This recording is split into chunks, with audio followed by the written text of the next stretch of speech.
ಯಾಕೆಂದ್ರೆ ಉದಾಹರಣೆಗೆ ಹೇಳ್ಬೇಕು ಅಂದ್ರೆ ಗಂಡ ಹೆಂಡತಿ ಸಂಸಾರ ನಡೆಸ್ತಾ ಇರ್ತಾರೆ, ಆದ್ರೆ ಅವ್ರಿಗೆ ಯಾವ್ದೋ ಕಾರಣಕ್ಕೆ ಮಕ್ಕಳಾಗಿರೋದಿಲ್ಲ, ಬಂಜೆತನ ಕಾಡ್ತಾ ಇರುತ್ತೆ. ಆಗ ಈ ಜನ ಅದನ್ನೇ ಮೂರೊತ್ತು ಹೋದಾಗ ಬಂದಾಗೆಲ್ಲ ಯಾಕೆ ಮಕ್ಕಳಾಗ್ಲಿಲ್ವಾ, ಏನ್ ಕಾರಣಕ್ಕೆ ಮಕ್ಕಳಾಗ್ಲಿಲ್ಲ, ಹಾಗೆ ಹೀಗೆ ಅಂತ ಅವ್ರನ್ನ ಅದರಲ್ಲೇ ಕೊರಗೋ ಹಾಗೆ ಮಾಡ್ಬಿಡ್ತಾರೆ. ಪ್ರೀತಿಯ ಕೇಳುಗರೆ, ಮಾಹಿತಿ ಖಜಾನೆಯಲ್ಲಿ ಮೂಡುತ್ತಿದೆ ವಚನ ಸಾರ. ವಿವಿಧ ವಚನಕಾರರ ವಚನಗಳನ್ನು ಆಧರಿಸಿದ ವಿಶೇಷ ಕಾರ್ಯಕ್ರಮ ಸರಣಿ. ಕೇಳಿ ವಚನ ಸಾರ, ಕೇಳಿ ವಚನ ಸಾರ, ಕೇಳಿ ವಚನ ಸಾರ. ಸಮಗ್ರ ಮಾಹಿತಿ, ಪರಿಣಾಮಕಾರಿ ತಂತ್ರಗಳು ಮತ್ತು ವ್ಯಕ್ತಿತ್ವ ವಿಕಸನದ ಉತ್ತಮ ಮಾರ್ಗದರ್ಶನಕ್ಕಾಗಿ ನಮ್ಮ ವಾಹಿನಿಯನ್ನು ಸಬ್ಸ್ಕ್ರೈಬ್, ಶೇರ್, ಲೈಕ್ ಮತ್ತು ಕಾಮೆಂಟ್ಸ್ ಮಾಡುವುದರ ಮೂಲಕ ಪ್ರೋತ್ಸಾಹಿಸಿ.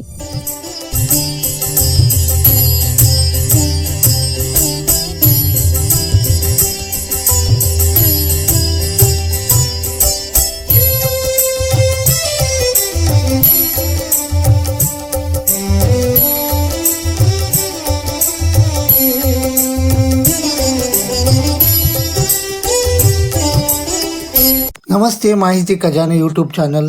ನಾನು ನಿಮ್ಮ ಗೆಳೆಯ ಗುರುಸ್ವಾಮಿ. ಸ್ನೇಹಿತರೆ, ವಚನ ಸಾರ ಈ ಕಾರ್ಯಕ್ರಮವನ್ನ ಪ್ರತಿ ವಾರ ನಡೆಸ್ಕೊಂಡ್ ಬರ್ತಾ ಇದೀವಿ. ಕೆಲವು ಸರಿ ಇದರಲ್ಲಿ ಅಡೆತಡೆಗಳು ಉಂಟಾಗಿದ್ದಕ್ಕೆ ನಾವು ವಿಷಾದ ವ್ಯಕ್ತಪಡಿಸ್ತೀವಿ. ಇದನ್ನ ಹೀಗೆ ಮುಂದುವರಿಸ್ತಾ ಇವತ್ತಿನ ಒಂದು ವಿಶೇಷ ವಚನ ನಿಮಗಾಗಿ ಪ್ರಸ್ತುತ ಪಡಿಸ್ತಾ ಇದ್ದೀನಿ. ಮತ್ತೆ ತಡ ಮಾಡೋದು ಬೇಡ, ತಮ್ಮೆಲ್ಲರನ್ನು ಈ ಕಾರ್ಯಕ್ರಮಕ್ಕೆ ಸ್ವಾಗತಿಸ್ತಾ ಇವತ್ತಿನ ವಚನ ಬೆಟ್ಟದ ಮೇಲೊಂದು ಮನೆಯ ಮಾಡಿ. ಇದು ಅಕ್ಕ ಮಹಾದೇವಿಯವರ ವಚನ. ಶಿವಶರಣೆ ಅಕ್ಕ ಮಹಾದೇವಿಯವರು ರಾಜ ವೈಭೋಗದಲ್ಲಿದ್ರೂ ಕೂಡ ಚನ್ನಮಲ್ಲಿಕಾರ್ಜುನನೇ ತನ್ನ ಪತಿ ಅಂತ ಸ್ವೀಕಾರ ಮಾಡಿದ್ಮೇಲೆ ಎಲ್ಲಾ ವೈಭೋಗ ಎಲ್ಲ ಸುಖ ಭೋಗ ಎಲ್ಲವನ್ನ ತ್ಯಾಗ ಮಾಡಿ ಆಕೆ ಆ ದೇವರ ಸಾಕ್ಷಾತ್ಕಾರಕ್ಕಾಗಿ ತಿರುಗಾಡ್ತಾ ದೇಶಾದ್ಯಂತ ಬಂದು ಕೊನೆಗೆ ಬಿಜ್ಜಳ ರಾಜ್ಯದ ಅಣ್ಣ ಬಸವಣ್ಣನವರು ಸ್ಥಾಪನೆ ಮಾಡಿದಂತ ಅನುಭವ ಮಂಟಪಕ್ಕೆ ಬಂದು ತಮ್ಮ ಧ್ಯೇಯೋದ್ದೇಶಗಳ ಬಗ್ಗೆ ತಿಳಿಸಿ ಅಲ್ಲಿ ಎಲ್ಲರೂ ಕೂಡ ವಚನಕಾರರು ವಚನ ಚಳುವಳಿಯನ್ನ ನಡೆಸಿದ್ದು ಒಂದು ಇತಿಹಾಸವೇ ಸರಿ. ಈ ರೀತಿ ಮಾಡಿದ್ರಿಂದ ಸಮಾಜದಲ್ಲಿ ಅನೇಕ ಬದಲಾವಣೆಗಳು ಉಂಟಾದವು. ಈಗ ಇವತ್ತಿನ ವಚನವನ್ನ ನಾವು ಅರ್ಥ ನೋಡೋದಾದ್ರೆ, ಬೆಟ್ಟದ ಮೇಲೊಂದು ಮನೆಯ ಮಾಡಿ ಮೃಗಗಳಿಗಂಜಿದೊಡೆಂತಯ್ಯ. ಅಂದ್ರೆ ಸಂಸಾರ ಅಂತಕ್ಕಂಥದ್ದು ಒಂದು ಬೆಟ್ಟ ಇದ್ದ ಹಾಗೆ. ಸಂಸಾರದಲ್ಲಿ ಏಳು ಬೀಳು ಎಡರು ತೊಡರುಗಳು ಸರ್ವೇ ಸಾಮಾನ್ಯ. ಅದಕ್ಕೆ ಹೆದರಿ ಬಾಳೋದು ಬಹಳ ಕಷ್ಟ. ಅದನ್ನ ಏನೇ ಬಂದ್ರೂ ಕೂಡ ಎದುರಿಸಿ ಮುನ್ನುಗ್ದಾಗ್ಲೇ ಸಂಸಾರದಲ್ಲಿ ಒಂದು ಸಾರ ಅನ್ನೋದು ನಮ್ಗೆ ಸಿಗುತ್ತೆ ಹೊರತು ಅದನ್ನ ಬಿಟ್ಟು ಅದಕ್ಕೆ ಎದುರ್ಕೊಂಡು ಬೆನ್ನ ಹಾಕಿದ್ರೆ ಸಂಸಾರ ಉಳಿಯೋದು ಕಷ್ಟ ಆಗುತ್ತೆ. ಮುಂದಿನ ಸಾಲು, ಸಮುದ್ರದ ತಡಿಯಲ್ಲೊಂದು ಮನೆಯ ಮಾಡಿ ನೊರೆ ತೆರೆಗಳಿಗಂಜಿದೊಡೆಂತಯ್ಯ. ಅಂದ್ರೆ ಈ ಸಂಸಾರ ಅನ್ನೋದು ಒಂದು ಸಾಗರ ಅಂತ ಕೂಡ ಹೇಳ್ತಾರೆ ಅಕ್ಕ ಮಹಾದೇವಿಯವರು. ಯಾಕಪ್ಪ ಸಾಗರ ಅಂತಾರೆ ಅಂದ್ರೆ, ಈ ಸಂಸಾರ ಅನ್ನೋ ಒಂದು ಜೀವನಕ್ಕೆ, ಹೊಸ ಜೀವನಕ್ಕೆ ಕಾಲಿಟ್ಟಂತ ಪ್ರತಿಯೊಬ್ರು ಕೂಡ ಎಲ್ಲ ಆನಂದದಾಯಕವಾಗಿರುತ್ತೆ, ಎಲ್ಲ ಸುಗಮವಾಗಿರುತ್ತೆ ಅನ್ಕೊಂಡೆ ಕಾಲಿಡ್ತಾರೆ. ಆದ್ರೆ ಅದು ನಾವು ಪ್ರತಿಯೊಬ್ರು ಭಾವಿಸೋ ತರ ಇರೋದಿಲ್ಲ. ಆ ಸಂಸಾರದಲ್ಲಿ ಬಿರುಗಾಳಿನೇ ಬೀಸ್ಬೋದು, ಸುನಾಮಿನೇ ಹೇಳ್ಬೋದು. ಯಾಕೆಂದ್ರೆ ಆ ತರದ ಘಟನೆಗಳು ನಡೀತಾ ಹೋಗ್ತವೆ. ಆದ್ರೆ ನಾವು ಮಾಡ್ಬೇಕಾಗಿರೋದಿಷ್ಟೇ, ಏನೇ ಸುನಾಮಿ ಬಿರುಗಾಳಿ ಬಂದ್ರೂ ಕೂಡ ಸಮುದ್ರದ ಅಲೆಗಳು ಅಪ್ಪಳಿಸಿದಾಗ್ಲೂ ಕೂಡ ನಾವು ಜೀವನವನ್ನ ಸಮತೋಲನದಿಂದ ಕಾಪಾಡ್ಕೊಂಡ್ ಬರುವಂತದ್ದು ನಮ್ಮ ಕೈನಲ್ಲೇ ಇರುತ್ತೆ. ಕೋಪಕ್ಕೆ ಬುದ್ಧಿ ಕೊಡಬಾರ್ದು, ತಾಳ್ಮೆಗೆಟ್ಟು ನಡ್ಕೋಬಾರ್ದು, ಮತ್ತೆ ಒಂದು ಸರಿಯಾದ ದಾರಿಯಲ್ಲಿ ನಡೆಸುವಂತ ಆಲೋಚನೆಗಳು ನಮ್ಮ ಜೀವನವನ್ನ ಇಂಥ ಸಂಕಷ್ಟಗಳಿಂದ ಪಾರ್ ಮಾಡ್ತವೆ ಅಂತ ಹೇಳ್ಬೋದು.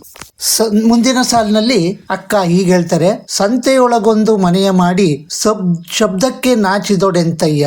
ಅಂದ್ರೆ ಈ ಸಂಸಾರ ಅನ್ನೋದು ಒಂದು ರೀತಿ ಸಂತೆ ಅಂತ ಹೇಳ್ಬೋದು. ಯಾಕೆಂದ್ರೆ ಸಂಸಾರ ಶುರು ಮಾಡಿದಾಗ ಎಲ್ಲವೂ ಸರಿಯಾಗಿ ಇರುತ್ತೆ. ಪ್ರಾರಂಭ ಆಗೋದಿಲ್ಲಿ ಅಂದ್ರೆ ಮಕ್ಕಳು ಮರಿಗಳು ಅಂತ ಆದಾಗ ಆ ಮಕ್ಕಳ ವಿದ್ಯಾಭ್ಯಾಸ, ಶಿಕ್ಷಣ, ಮತ್ತೆ ಅವುಗಳಿಗೆ ಒದಗಿಸ್ಬೇಕಾದಂತ ಒಂದು ಸಾಮಗ್ರಿಗಳು ಇವೆಲ್ಲ ಒಂದಾದ್ಮೇಲೆ ಒಂದು ಬರಕ್ಕೆ ಶುರುವಾದಾಗ ಆಗ ನಮ್ಗೆ ನಿಜವಾದ ಒಂದು ಸಂತೆ ಅನುಭವ ಒಂದು ಸಂಸಾರದಲ್ಲೇ ಆಗುತ್ತೆ ಅಂತ ಹೇಳ್ಬೋದು. ಹಾಗಾಗಿ ಈ ಸಮುದ್ರ ಒಂದು ಸಂತೆಯನ್ನು ಒಂದು ಸಂಸಾರಕ್ಕೆ ಯಾಕೆ ಹೋಲಿಸಿದ್ದಾರೆ ಅಂತಂದ್ರೆ, ಸಂತೆಯಲ್ಲಿ ಏನು ಗದ್ದಲಗಳಾಗ್ತಾವೋ, ಏನ್ ಶಬ್ದಗಳಾಗ್ತಾವೋ, ಆ ಗದ್ದಲದ ರೂಪದಲ್ಲಿ ಸಂಸಾರದಲ್ಲಿ ನಡೆಯುವಂತ ಘಟನೆಗಳನ್ನ ಈ ಒಂದು ಸಂತೆಗೆ ಹೋಲಿಸಿದ್ದಾರೆ. ಈ ರೀತಿ ಆದಾಗ ನಾವು ತಾಳ್ಮೆಯಿಂದ ನಮ್ಮ ಆರ್ಥಿಕ ವ್ಯವಸ್ಥೆ ಆಗಿರ್ಬೋದು ಅಥವಾ ಸಾಮಾಜಿಕ ನಡವಳಿಕೆ ಆಗ್ಬೋದು ಅಥವಾ ಸಂಸಾರದಲ್ಲಿ ಇರ್ತಕ್ಕಂಥ ಬದ್ಧತೆಯನ್ನ ನಾವು ಪ್ರದರ್ಶನ ಮಾಡಬೇಕಾದಂತ ಸನ್ನಿವೇಶ ಆಗ್ಲೇ ನಮ್ಗೆ ಕಂಡು ಬರೋದು. ಆಗ ಸರಿಯಾದ ನಿರ್ಧಾರಗಳನ್ನ ತಗೊಂಡ್ರೆ ಖಂಡಿತ ಸಂಸಾರ ಅನ್ನೋ ಸಂತೆಯಿಂದ ನಾವು ಹೊರಬರೋದಕ್ಕೆ ಸಾಧ್ಯ ಆಗುತ್ತೆ. ಅಕ್ಕ ಮಹಾದೇವಿಯವರು ಈ ವಚನದ ಕೊನೆಯ ಸಾಲಿನಲ್ಲಿ ಹೇಳ್ತಾರೆ, ಚನ್ನಮಲ್ಲಿಕಾರ್ಜುನ ದೇವ ಕೇಳಯ್ಯ, ಲೋಕದಲ್ಲಿ ಸ್ತುತಿ ನಿಂದೆಗಳು ಬಂದರೆ, ಲೋಕದಲ್ಲಿ ಹುಟ್ಟಿದ ಬಳಿಕ ಸ್ತುತಿ ನಿಂದೆಗಳು ಬಂದರೆ ಮನದಲ್ಲಿ ಕೋಪವ ತಾಳದೆ ಸಮಾಧಾನಿಯಾಗಿರಬೇಕು. ಅಂದ್ರೆ ಈ ಪ್ರಪಂಚದಲ್ಲಿ ನಾವು ಎಷ್ಟೇ ಸರಿಯಾಗಿ ನಡ್ಕೊಳ್ತಾ ಇದ್ರು ಕೂಡ ಸ್ತುತಿ ನಿಂದೆಗಳು ಬರೋದಂತೂ ತಪ್ಪಲ್ಲ. ಯಾಕೆಂದ್ರೆ ಉದಾಹರಣೆಗೆ ಹೇಳ್ಬೇಕು ಅಂದ್ರೆ, ಗಂಡ ಹೆಂಡತಿ ಸಂಸಾರ ನಡೆಸ್ತಾ ಇರ್ತಾರೆ, ಆದ್ರೆ ಅವ್ರಿಗೆ ಯಾವ್ದೋ ಕಾರಣಕ್ಕೆ ಮಕ್ಕಳಾಗಿರೋದಿಲ್ಲ, ಬಂಜೆತನ ಕಾಡ್ತಾ ಇರುತ್ತೆ. ಆಗ ಈ ಜನ ಅದನ್ನೇ ಮೂರೊತ್ತು ಹೋದಾಗ ಬಂದಾಗೆಲ್ಲ ಯಾಕೆ ಮಕ್ಕಳಾಗ್ಲಿಲ್ವಾ, ಏನ್ ಕಾರಣಕ್ಕೆ ಮಕ್ಕಳಾಗ್ಲಿಲ್ಲ, ಹಾಗೆ ಹೀಗೆ ಅಂತ ಅವ್ರನ್ನ ಅದರಲ್ಲೇ ಕೊರಗೋ ಹಾಗೆ ಮಾಡ್ಬಿಡ್ತಾರೆ. ಇದು ಒಂದು. ಆದ್ರೆ ಇನ್ನು ಮಕ್ಕಳು ಹುಟ್ಟಿ ಏನೋ ಕಾಯಿಲೆಯಿಂದಲೋ ಆಕಸ್ಮಿಕವಾಗೋ ಆ ಮಗು ತೀರ್ಕೊಳ್ತು ಅಂತಂದ್ರೆ ಅದಕ್ಕೂ ಕೂಡ ಇವಳ ಕಾಲ್ಗುಣ ಸರಿಯಿಲ್ಲ, ಇವಳ ಒಂದು ಬಂದಿದ್ದ ಅಪಶಕುನ, ಈ ಶಕುನಗಳು ಅಥವಾ ಇದರ ರಾಶಿಗಳ ಮೇಲೆ ನಂಬಿಕೆ ಇಟ್ಕೊಂಡಿರೋ ಅಂತವ್ರು ಆ ಬಂದಂತ ಹೆಣ್ಣನ್ನ ಹೆಚ್ಚಾಗಿ ನಿಂದನೆ ಮಾಡೋದು ಸಾಮಾನ್ಯ. ಹೀಗಾಗಿ ಲೋಕದಲ್ಲಿ ನಾವು ಸಂಸಾರಿ ಆದ್ಮೇಲೆ ಸ್ತುತಿ ನಿಂದೆಗಳು ಅಂದ್ರೆ ಜನ ಆಡ್ತಕ್ಕಂಥ ಮಾತುಗಳನ್ನ ಕೇಳಿಸ್ಕೊಂಡು ನಾವು ಕೋಪ ಮಾಡ್ಕೊಳ್ದೇನೆ ಸಮಾಧಾನದಿಂದ ಎಲ್ಲ ಆ ದೇವರಿಗೆ ಅರ್ಪಣೆ ಮಾಡಿ, ಎಲ್ಲ ನಿನ್ನದೇ ಕಣಪ್ಪ, ನೀನು ನಮ್ಮನ್ನ ಆಶೀರ್ವದಿಸೋದಷ್ಟೇ, ನಾವು ಯಾರ ಮೇಲೂ ದ್ವೇಷ ಸಾಧಿಸ್ಬೇಕಾಗಿಲ್ಲ ಅಥವಾ ಯಾರ ಮೇಲೂ ಕೋಪ ತೋರಿಸೋ ಅಗತ್ಯ ಇಲ್ಲ, ಸಮಾಧಾನದಿಂದ ಇರೋ ಅಂತ ಶಕ್ತಿನ ನಮ್ಗೆ ಕೊಡು ಅಂತ ನಾವು ದೇವರಲ್ಲಿ ಪ್ರಾರ್ಥನೆ ಮಾಡ್ಕೊಳ್ಳೋದಷ್ಟೇ ನಮ್ಗೆ ಉಳಿದಿರ್ತಕ್ಕಂಥದ್ದು. ಹಾಗಾಗಿ ನಾವು ಏನೇ ಬಂದ್ರು, ಕಷ್ಟ ಕೋಟಲೆಗಳು ಏನೇ ಬಂದ್ರು ಕೂಡ ಸಮಾಧಾನದಿಂದ ಸಂಸಾರನ ನಡೆಸ್ಕೊಂಡು ನಮ್ಮ ಈ ಲೋಕದ ಯಾತ್ರೆಯನ್ನ ಮುಗಿಸ್ಬೇಕು ಅನ್ನೋದೇ ಅಕ್ಕನವರ ಈ ವಚನದ ಸಾರಾಂಶವಾಗಿತ್ತು. ಇಲ್ಲಿಗೆ ಇವತ್ತಿನ ಈ ವಚನ ಸಾರ ಕಾರ್ಯಕ್ರಮವನ್ನ ಮುಕ್ತಾಯಗೊಳಿಸ್ತಾ ಇದ್ದೀನಿ. ಮುಂದಿನ ಸಂಚಿಕೆಯಲ್ಲಿ ನಾನು ಮತ್ತೊಮ್ಮೆ ತಮ್ಮೆಲ್ಲರನ್ನು ಭೇಟಿ ಆಗ್ತೀನಿ. ಎಲ್ಲರಿಗೂ ಧನ್ಯವಾದಗಳು.